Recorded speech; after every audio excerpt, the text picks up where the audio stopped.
Pride and Prejudice, 1813, by Jane Austen, is a classic romantic novel of manners set in rural England around the late 18th/early 19th century. It's witty, sharp, and focuses on love, marriage, social class, first impressions, and personal growth. The story centers on the Bennet family, who live at Longbourn estate. They have 5 daughters and no sons. The estate is entailed, can only pass to male heirs, so the daughters must marry well for security, especially since their father, Mr. Bennet, is sarcastic and detached, while Mrs. Bennet is frantic, gossipy, and obsessed with marrying them off. Key daughters: Jane, eldest, beautiful, gentle, kind, almost too sweet and trusting. Elizabeth, Lizzie, second eldest, the heroine, intelligent, witty, lively, independent, quick to judge. Mary, bookish, plain, pompous. Kitty and Lydia, youngest, silly, flirtatious, Lydia especially reckless. Main men: Mr. Charles Bingley, wealthy, friendly, new to the area, rents Netherfield Park. Mr. Fitzwilliam Darcy, Bingley's best friend, rich, aristocratic, tall, handsome, but proud, reserved, and seemingly arrogant. Mr. George Wickham, charming militia officer with a sad story about Darcy. Mr. Collins, pompous, ridiculous clergyman who will inherit Longbourn. The novel opens with the famous line, "It is a truth universally acknowledged that a single man in possession of a good fortune must be in want of a wife." When wealthy single Bingley arrives nearby, Mrs. Bennet is thrilled.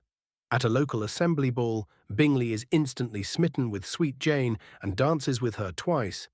Darcy snubs Elizabeth, calls her tolerable, but not handsome enough to tempt him. She overhears and is offended. This sets up instant dislike. Elizabeth sees Darcy as proud and rude. Darcy is quietly drawn to her intelligence and spirit, but fights it due to class differences. As social events continue, balls, visits, dinners, Jane and Bingley grow closer. Elizabeth enjoys sparring verbally with Darcy. Mr. Collins proposes to Elizabeth awfully. She refuses, then he quickly marries her friend Charlotte Lucas, for practical reasons. Elizabeth meets charming Wickham, who claims Darcy cheated him out of an inheritance, which leads to her prejudice against Darcy deepening. Then drama hits. Bingley suddenly leaves for London, encouraged by his sisters and Darcy, who think Jane doesn't love him enough, and the Bennet family is too vulgar. Jane is heartbroken. Elizabeth visits Charlotte and encounters Darcy again at his aunt's estate. Rosings. Darcy proposes, passionately but insultingly, emphasizing how he loves her despite her inferior family and connections. Elizabeth angrily rejects him, accusing him of ruining Jane's happiness and wronging Wickham. Darcy writes a long letter the next day, explaining everything truthfully. He separated Bingley from Jane because he genuinely thought Jane was indifferent, not in love. Wickham was actually the bad guy. He squandered his inheritance, then tried to elope with Darcy's 15-year-old sister for her money. Elizabeth is shocked and begins to rethink her judgments. Later crisis: youngest sister Lydia elopes with Wickham, scandalous, could ruin the whole family's reputation and marriage prospects. The family panics. Darcy secretly intervenes, tracks them down, pays Wickham to marry Lydia, saving the family's honor. Bingley returns, proposes to Jane, happy ending for them. Darcy proposes again, humbly this time. Elizabeth, having overcome her prejudice and seen his true character, accepts. The book ends with 2 weddings, Jane plus Bingley, Elizabeth plus Darcy. The other sisters' futures are hinted at more hopefully. Core themes: why it endures. Pride to Darcy's class arrogance and self-importance. Prejudice: Elizabeth's quick, stubborn first impressions and willingness to believe gossip. Marriage: not just romance, but economic necessity, social climbing, convenience versus. Love/respect: class and society, sharp satire of Regency-era snobbery, gossip, and women's limited options. Character growth: both leads learn self-awareness and humility.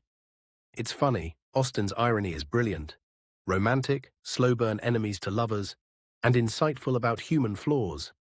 Pride and Prejudice by Jane Austen delivers several timeless practical lessons that extend far beyond romance.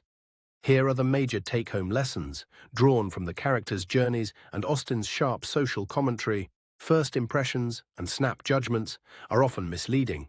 Elizabeth's initial dislike of Darcy stems from his rude behaviour and Wickham's lies, while Darcy's prejudice against the Bennets blinds him to Elizabeth's worth. The book shows that people are complex. Surface impressions rarely reveal true character. Lesson: take time to know someone deeply before forming strong opinions. Quick judgments can cost you meaningful connections, in love, friendship, or work. Overcome your own pride and prejudice for personal growth. The title isn't just about Darcy's arrogance or Elizabeth's bias. Both must confront and correct their flaws. Darcy learns humility and kindness. Elizabeth gains self-awareness and fairness. Lesson: self-reflection is essential. Admit when you're wrong, learn from mistakes, and evolve. True maturity comes from recognizing your own faults, not just pointing out others. Marriage should be based on respect, understanding, and mutual affection, not just money, status, or passion. Austen contrasts disastrous or pragmatic unions, Mr. and Mrs. Bennet's mismatched marriage, Charlotte's convenient one with Collins, with fulfilling ones, Jane/Bingley, Elizabeth/Darcy. Love alone isn't enough if there's no respect or compatibility. Practicality without affection is empty. Lesson: choose a life partner wisely. Look for shared values, emotional support, and genuine admiration. A good marriage enhances life. A poor one can ruin it. Actions reveal true character more than words. Darcy's quiet, behind-the-scenes help, rescuing Lydia, supporting Bingley, proves his worth far more than his initial haughty speeches. Wickham's charm hides selfishness. Lesson: judge people by what they do, especially when no one is watching or when it's inconvenient. True integrity shows in deeds, not charm or declarations. Reputation and social pressure matter, but integrity matters more. Lydia's scandal nearly destroys the family's prospects in a society obsessed with women's virtue and family honor. Yet the story critiques blind conformity while showing that quiet honor, like Darcy's interventions, can redeem situations. Lesson: society's rules and gossip can be harsh and unfair, especially for women then, and in subtle ways today, but living with personal integrity and courage often wins out in the long run. Love grows through mutual improvement and forgiveness. Elizabeth and Darcy don't magically click. They hurt each other, explain honestly, that famous letter, forgive and change. Their second proposal succeeds because both have grown. Lesson: healthy relationships involve honest communication, forgiveness, and willingness to change for the better. Enemies to lovers works because real love often requires overcoming flaws together. These lessons remain relevant in modern life, whether navigating dating apps, workplace dynamics, family drama, or personal development. Austen's irony makes the medicine go down easy. The book laughs at human folly while gently urging us to do better.